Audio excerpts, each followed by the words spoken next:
मुझे याद है कि एक बार हमारे पड़ोस में निकी क्रूज का ग्रुप आया हुआ था। वो उसको ट्रूस बुलाते थे। वो चलते चलते वर्शिप करते हैं, फिर वचन का प्रचार करते हैं, फिर कहीं और निकल जाते हैं और वही करते हैं। और मैं इनके पीछे कुछ इस तरह से लगा कि इन्हें पीछे कर दूं, इन्हें कुचल दूं। और ये जवान बच्चे थे, कोई 18, कोई 19, कोई 20, कोई 16 ऐसे थे। और मैंने कहा कि ये मेरे पड़ोस में कैसे गंदे गाने, ये कूड़ा मेरे बगल में बजा सकते हैं। इसे आज हम आराधना कहते हैं। ये गंदे गाने थे मेरे लिए। अब मैं इनके पीछे पड़ के इन्हें बर्बाद कर दूंगा। जब मैं वहाँ ऊपर गया तो जहाँ मतलब वो लोग थे, वहाँ एक आँख की दीवार थी जिससे मैं उन्हें छू नहीं पा रहा था और ना उसके पार जा पा रहा था।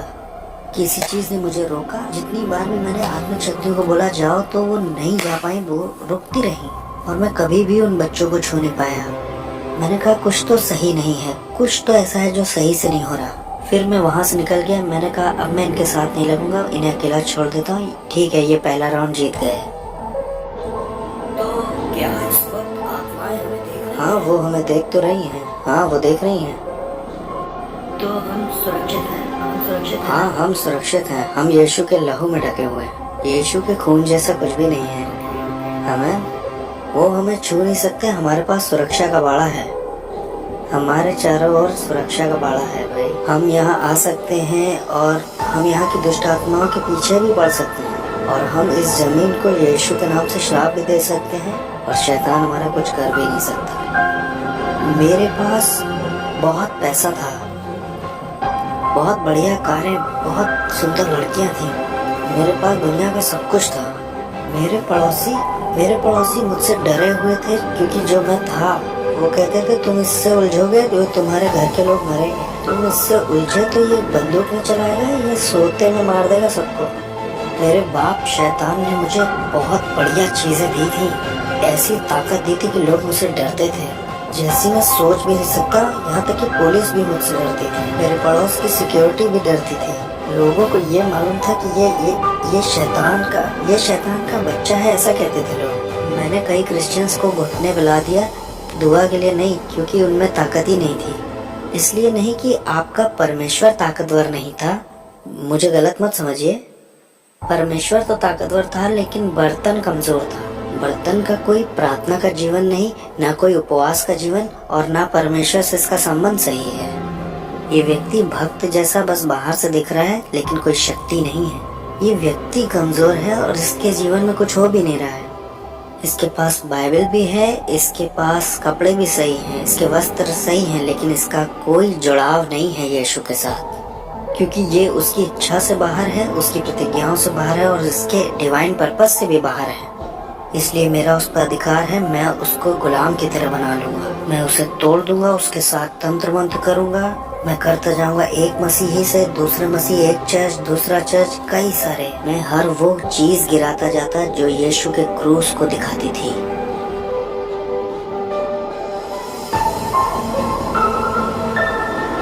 बहुत ही दुष्ट आत्माओं से भरी हुई जगह है, तो इस जगह का बहुत असर होगा ना आसपास पर। हाँ, और क्या। ये जो पूरा एरिया है ना, ये इसी की वजह से लॉक्ड है। ये शैतान का गढ़ है। हम शैतान के गढ़ में गए थे। इस गढ़ का पूरा बाजार नरक से था। सोचिए, ये जाते हैं $100-200 लेकर के ये सब खरीदने के लिए और इससे उन्हीं का नुकसान होता है। इससे दूसरों का, गरीबों का भला हो सकता है। इससे उन्हें लगता है कि उनकी जिंदगी और अच्छी हो जाएगी, उनकी जिंदगी और बेहतर बन सकती है। इससे वो सोचते हैं कि उनकी उन्नति होगी, उनके शाप, उनकी पीढ़ियों के शाप टूटेंगे। ये मोमबत्तियाँ, ये वुडू खरीदने से इन्हें लगता होगा, लेकिन परमेश्वर कहता है कि ये तुम्हें फ्री में दे रहा हूँ। बस अपनी जिंदगी मुझे दे दो और मैं तुम्हें आजाद करूँगा। लेकिन ये इन्हें नहीं चाहिए। ये उनके लिए बहुत मुश्किल है। ये तो इनके लिए बहुत कॉम्प्लिकेटेड है।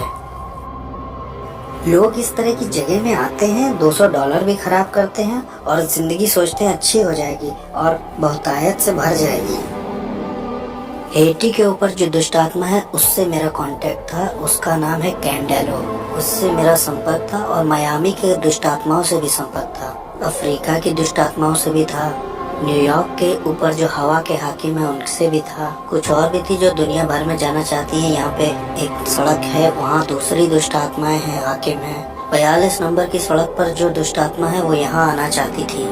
मैं ये कहूँगा कि मुझ में विवेक नहीं था। मैंने अपने भाई के ऊपर, सगे भाई के ऊपर जादू टोना तंत्र मंत्र करके उसे 5 साल की जेल करा दी। अपना खुद फ्लैश एंड ब्लड था, मेरा खुद का भाई तंत्र मंत्र से 5 साल के लिए अंदर हो गया वो। मेरा एक और भाई था, एक बार वो मेरे घर आया था बड़े एटीट्यूड में, तो डीमन उसके ऊपर कूद गया। वो मेरे घर से ऐसे भागा, उसका पेट दर्द बहुत बढ़ गया था। मेरी माँ भी इस बात की गवाही दे सकती है। मैंने अपने शरीर के साथ बहुत सारे रीति रिवाज किए थे, वो इतने सारे संस्कारों से गुजरा था मैं। लास्ट वाले में मैंने अपनी आत्मा शैतान को सौंप दी थी। एक सेरेमनी में मैंने गन पाउडर और जानवर का खून पिया था, जिसे सैंसी कहते हैं। सैंसी एशिया और फ्रेंच की सेरेमनी है। ये एक दुष्ट आत्मा के साथ का संस्कार है, जिससे मैं किसी के घर जाकर कुछ खाता हूँ तो वो उसमें जादू टोना नहीं कर पाएंगे, कुछ इस तरह की। और जो आप जानते हैं वो सब मैंने किया था। मैं जिस दुष्ट आत्मा वाले चर्च में जाता था वहाँ एक सीक्रेट मीटिंग होती थी हर साल। हर एक बड़ा जादू टोना तंत्र मंत्र वॉलॉक विचेस उसमें आते थे। वहाँ ये फैसला लिया जाता था कौन सा हाकिम किस जगह के क्षेत्र पर राज्य करेगा।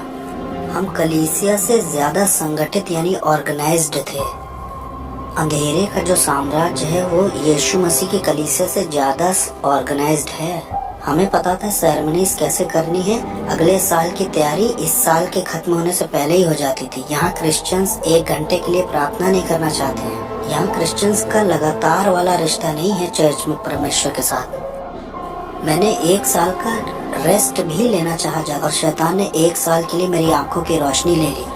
मैं 1 साल तक पूरी तरह से अंधा था, इसका सर्टिफिकेट भी है मेरे पास। मैं पूरी तरह से अंधा था। वो लोग मेरी यहाँ तक तैयारी करा रहे थे कि एक देखने वाला कुत्ता ले लो, और वो जो स्टिक लेके चलते हैं ना, आपने देखा होगा वो। मेरी माँ ने 1 साल मेरा ध्यान रखा। मेरी आंखें पूरी तरह से अंधेरी हो गई थी। एक बादल जैसा धुआं मेरी आंखों के ऊपर आ गया था। मैं पूरी तरह से अंधा था, और जब मैंने शैतान को अपनी जिंदगी वापस दे दी तो 7 सर्जरीज के बाद मेरी शैतान ने आंखें लौटा दी, और फिर मैं दोबारा देख पाया। और ये मेरी सजा थी जो शैतान ने दी कि 1 साल की छुट्टी मुझे चाहिए थी। मैं 1 साल की छुट्टी लेना चाहता था। शैतान ने कहा अच्छा छुट्टी चाहिए, ये लो, और उसने मेरी आंखें ले ली। और इस तरह की दुनिया का था मैं कि आप शैतान से पंगा लोगे तो शैतान आपको या आपके परिवार के लोगों को मारेगा। एक तरह का डर आपको हमेशा रहेगा कि आप ये धर्म छोड़ नहीं सकते। सेंटेरिया, पॉलिनाम्बे, स्पिरिचुअलिज्म, ये धर्म छूटेगा नहीं। डॉक्टरों के पास कोई एक्सप्लेनेशन नहीं था कि मेरी आंखें कैसे गईं। जबकि मैं कहूँ क्रिश्चियंस, मसीही जब गलत करते हैं या उनसे बुरा हो जाता है तो उनके घर में जो कुछ दिखाई देता है वो है दया और अनुग्रह। लेकिन अगर आप शैतान को कुछ ऐसा दिखाते हो तो शैतान को पसंद नहीं आया तो आपको या आपके परिवार को मारता है।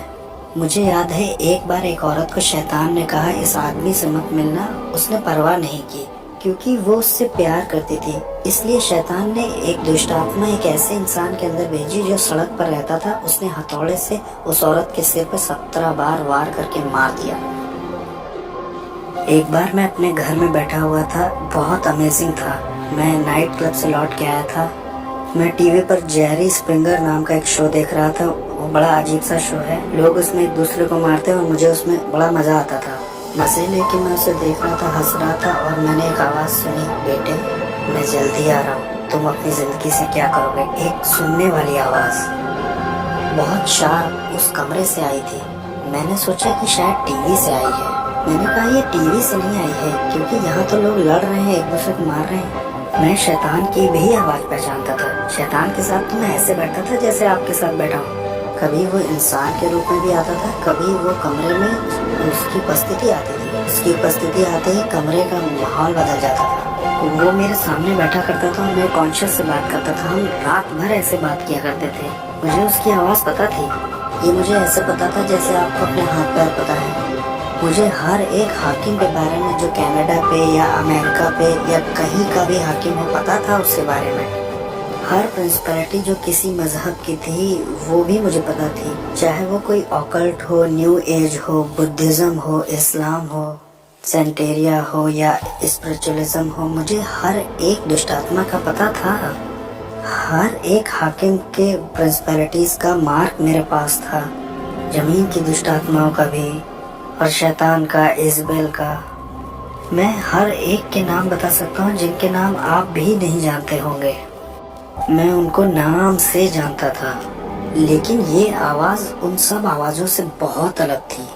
वो आवाज जाने कहाँ से आई थी, वो हवा से आई थी वो आवाज। मैं एक तरह के सदमे में आ गया और फिर मैंने एक तरह का दर्शन पाया अपने अपार्टमेंट के दूसरी तरफ। मैंने देखा कि पूरे आसमान में आग है और नीचे के जो लोग हैं वो उससे बचने के लिए इधर उधर दौड़ रहे हैं कि कोई जगह मिल जाए शायद। मैंने कहा ये कैसा दर्शन, मैंने उसे छोड़ दिया।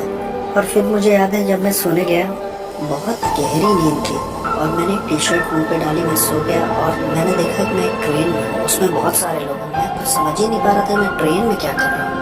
ये ट्रेन इतनी तेज चल रही थी कि आप समझ नहीं सकते। मैं पृथ्वी पर इतनी तेज किसी चीज में नहीं चढ़ा और ये ट्रेन नर्क में आ गई। यीशु मसीह मुझे नर्क ले आए और जब मैं नर्क में पहुंचा तो वो ट्रेन दरवाजे से बहुत कस के लड़ गई। एक इतनी तेज आवाज हुई कि सब खुल गया और बहुत गर्मी बाहर आ रही थी, न जाने कहां से। वहाँ सांस लेने में भी बहुत दिक्कत हो रही थी।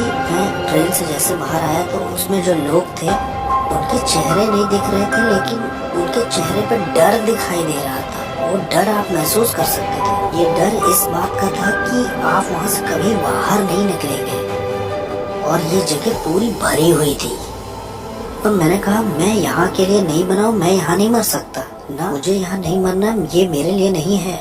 मैं यहाँ के लिए पैदा नहीं हुआ हूँ। मैं अपने आप से ही बातें कर रहा, मैं यहाँ नहीं रहने वाला। इसलिए मैं एक कोई सुरंग ढूंढने लगा जहाँ से मैं निकल सकूँ। तो मैं सुरंग ढूंढने के लिए आगे गया, या कोई खिड़की ढूंढने, या कोई हो सकता है वहाँ कोई जगह दिख जाए जहाँ से मैं बाहर आ सकूँ और मैं अपनी रियलिटी में लौट सकूँ। लेकिन वहाँ कोई गैप नहीं था। मुझे याद है वहाँ जितना मैं आगे उस सुरंग में जा रहा था उतना ज्यादा मुझे डर घेर रहा था और मुझे लोगों की तकलीफें सुनाई दे रही थी, आवाजें। वहाँ अंधेरा और डर ओढ़ लेता है जैसे कोई कपड़ा पहन लिया हो। वो आपको लपेट जैसा लेता है। वहाँ आपका कोई बस नहीं चलता है, कुछ जकड़ जैसा लेता है, वो आपको जाने नहीं देता। यहाँ तक कि मैं अपना हाथ भी नहीं देख पा रहा था। वो एक पर्दे की तरह था, जैसे आप किसी बच्चे के कुएं या जानवर के कुएं में गए हैं। ये कुएं जैसा नहीं था, मैं समझा नहीं पाऊंगा इसे। और इसमें से बहुत गर्मी और बदबू बाहर आई थी, ऐसा जैसे न्यूयॉर्क सिटी के गटर खुल गए हो। वहाँ वो बहुत अजीब सा, बहुत अजीब। और जब मैं आगे गया तो वहाँ मुझे याद है आगे शैतान मिला। उसने कहा मैं तुम्हारा बाप था। वो डिमोनिक टर्म्स में बोल रहा था कि मैं तुम्हारा बाप था, मैंने तुम्हें सब कुछ दिया जो चाहिए था, मैंने तुम्हारी केयर की, मैंने तुम्हें आशीष दी, मैंने तुम्हें प्रोटेक्शन दी, मैंने तुम्हारे लिए लोगों को मारा है, तुम्हारे लिए सब कुछ किया, तुम्हें पावर दी, तुम्हें तुम्हारा नाम बनाया इस साम्राज्य में। जो तुम्हारे विरोध में उठे उन्हें मार दिया, क्योंकि मैं तुम्हारा इस्तेमाल करने वाला था अपने राज्य को लाने के लिए पृथ्वी पर। और तुम मुझे छोड़ना चाहते हो, मुझसे धोखा करना चाहते हो। और ये सब डिमोनिक टंग्स में हो रही थी और मैं भी उससे दुष्ट आत्माओं की अन्य भाषा में बराबर बोल रहा था। मैंने कहा नहीं, मैं छोड़ूंगा नहीं, मैं बस कंफ्यूज हूँ, मुझे समझ नहीं आ रहा हो क्या रहा है। उसने कहा नहीं, मुझे मालूम है तुम क्या करोगे, तुम मेरे धर्म को एक्सपोज करोगे कि मैं कौन हूँ और मेरे आत्मिक संसार में कैसे काम करता हूँ। मैंने तुम्हें वो चीजें बताई हैं जो किसी को नहीं बताई, क्योंकि मैं तुम पे भरोसा करता था कि तुम मेरे राज्य को आगे बढ़ाओगे, क्योंकि मैं और तुम्हारा इस्तेमाल करना चाहता था बड़े पैमाने पर। और कंफ्यूज हो कि उसने मेरी गर्दन पकड़नी चाहिए।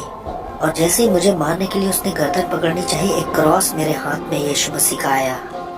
और न जाने 3-4 क्रॉस कैसे नर्क में आ गए जब मैंने ब्लू शॉर्ट्स और टी शर्ट पहन रखी थी। और जैसे ही मैंने वो क्रूस उसके ऊपर छुआया, वो ऐसे पिघल गया जैसे वो कोई बच्चा हो। वो एक बच्चे की तरह जमीन पर गिर पड़ा, उसमें कोई ताकत नहीं थी। और फिर मैंने उस मौके का फायदा उठा करके भागना शुरू किया उस तरफ जिधर दरवाजा लग रहा था मुझे, या शायद वहाँ कोई मुझे दरवाजा दिखाई दे जाए। जो मेरी उम्मीद थी, वहाँ आशा जो थी वो ऐसी थी जैसे वहाँ किसी तरह की कोई आशा ही ना हो। वहाँ कभी ऐसा नहीं लगता कि आप बाहर आ पाएंगे। बस बस यही आपका द एंड है। जिस डर ने उस वक्त मुझे पकड़ रखा था वो डर मैं समझा नहीं पाऊंगा, ऐसा डर मुझे कभी नहीं लगा। मैंने उस तरह की निराशा कभी महसूस ही नहीं की थी। ये बिल्कुल स्वर्ग का ऑपोजिट था। वो खुशी और आनंद का ऑपोजिट था, शांति का ऑपोजिट था, जीवन और उजाले का ऑपोजिट था। ये जगह तो अंधकार और तड़प की जगह थी। अगर मैं यहाँ रहता हूँ तो मेरे परिवार मुझे कभी नहीं ढूंढ पाएगा कि मैं यहाँ हूँ। मेरी पत्नी, मेरे बेटी मुझे कैसे ढूंढ पाएंगे, कैसे देख पाएंगे हम। जब मैं उस सुरंग के और गहरे में जा रहा था, ये सोचते हुए कि वहाँ शायद कोई दरवाजा हो या किसी तरह की कोई दरार वहाँ हो, वहाँ शैतान फिर से दिखाई दिया और उसने कहा कि मैं तुम्हें मार दूंगा। समर्पण के समय में मैंने तुम्हारे शरीर पर कुछ दुष्ट आत्माओं की भाषा में निशान बनवाए थे जो मेरे कॉन्ट्रैक्ट हैं, इससे मैं तुम्हें मार दूंगा। उसने कहा, अरे बेवकूफ, ये मेरे निशान है, ये इस बात के निशान है कि मैं तुम्हारा मालिक हूँ, मैं तुम्हारा मालिक हूँ, कोई और तुम्हारा मालिक नहीं है, मैं हूँ। या तो तुम मेरे लिए जियोगे या तो मरोगे। और फिर जैसे ही उसने अपने हाथ बढ़ाए मुझे दोबारा पकड़ने के लिए, मैंने तो सोचा मेरी कहानी खत्म। अब वो मुझे दूसरी बार पकड़ने आया है। क्रूस यीशु मसीह का बीच में आ गया, नरक में।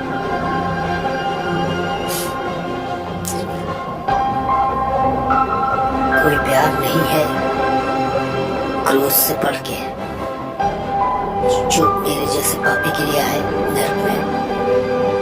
दाऊद कहता है कि अगर मैं अपना बिछौना अधोलोक में भी बिछाऊं तो उसे पता है। अनुग्रह और सच्चाई नरक में दिखाई दी। अनुग्रह और सच्चाई को मेरे बारे में पता था। अनुग्रह और सच्चाई की मेरी जिंदगी में एक योजना थी। मेरे गलत, शैतानी, घमंडी और खुदगर्ज और स्वार्थीपन का जब अंत हो गया नरक में, जब मेरा समय भी पूरा हो गया था, तब यीशु मसीह दिखाई देते हैं मेरे जैसे मिसफिट के लिए और कहते हैं, तुम्हारे लिए मेरे पास योजना है, मैं तुमसे प्यार करता हूँ, जितना तुम सोच नहीं सकते। वो मुझे नरक में दिखाई दिए और जब मैं वापस आया, मेरी आत्मा शरीर में वापस आई, तब मैंने अपने घुटने टेके यीशु मसीह के नाम से। मेरे पास $1,00,000 का सामान था, तंत्र मंत्र का। मैंने फेंक दिया, मैंने तंत्र मंत्र सब फेंक दिया। मैंने अंधेरे के साम्राज्य से जुड़ी हर एक चीज फेंक दी। हेटी के लोग और क्यूबा के लोग और मियामी, न्यूयॉर्क के लोगों ने सोचा कि इसे मार दें क्योंकि ये बहुत जानता है, क्योंकि इसे बहुत कुछ पता है, इसलिए इसे मारना चाहिए। हमें इसे मारना ही होगा क्योंकि ये बहुत कुछ जानता है। ये अब हम में से एक नहीं रहा, इससे मारना तो जरूर है। वो आए मुझे मारने के लिए, उन्होंने अपनी तरफ से कोई कसर नहीं छोड़ी। मैं दिन में सोने लगा था क्योंकि दिन और रात दुष्ट आत्माएं आती थी और मुझे बहुत टॉर्मेंट करती थी, बहुत सताती थी। ये सब 30 दिन तक चलता रहा। 30 दिन तक वो मेरे गले को पकड़ते थे, वो मेरे बिस्तर को मुझे उठा के फेंक देते थे। मैं बिस्तर पर लेटे महसूस करता कोई मेरे बगल में लेटा हुआ है, बर्फ के जैसा कोई ठंडा। और जैसे मैं मुड़ के देखता तो मैंने डेविल को खुद देखा वहाँ लेटे हुए। ये सब चलता रहा 30 दिन तक, एक के बाद एक। मुझे सताया जा रहा था, टॉर्चर किया जा रहा था, पागल करने की कोशिश की जा रही थी। मेरे शरीर से मेरी आत्मा खींचने की कोशिश की जा रही थी। मैं रात में ऐसे डरता था जैसे रात में कभी नहीं डरा। 30 दिन तक मैं चिल्लाता रहा और मुझे प्रार्थना करना भी नहीं आता था। सिर्फ बोलता था जीसस जीसस जीसस। प्रार्थना आती नहीं थी तो वो बहन तो इस तरह से चर्च में प्रार्थना करती है, वो भाई ऐसे प्रार्थना करता है। मैं सारी दुआओं को मिला जुला के करता था ताकि मैं अपनी जिंदगी के लिए लड़ सकूं। और एक दिन ऐसा हुआ कि मैं चर्च में आराधना कर रहा था और मेरे दिमाग में सवाल चल रहे थे कि क्यों तूने मेरे साथ ये सब होने दिया प्रभु। और उस दिन मैंने ये आवाज सुनी कि मैं देखना चाहता था कि तुम मुझसे कितना प्यार करते हो। और उसने कहा मैं देखना चाहता था तुम कितना भरोसा करते हो मुझ पे। और उस दिन के बाद से शैतान कभी आगे को मेरे पीछे नहीं पड़ा। मैं यीशु के लिए एक इवेंजलिस्ट बन गया। तब से लेकर आज तक 14 साल हो गए हैं प्रभु की सेवा करते करते, और मैं इस चीज को किसी भी चीज से सौदा नहीं करूंगा। और मुझे पता है हालेलुया नाम की सड़क पर जॉन रेमेरेस का एक बड़ा बंगला है। एक दिन वो कहेगा तेरा स्वागत है विश्वास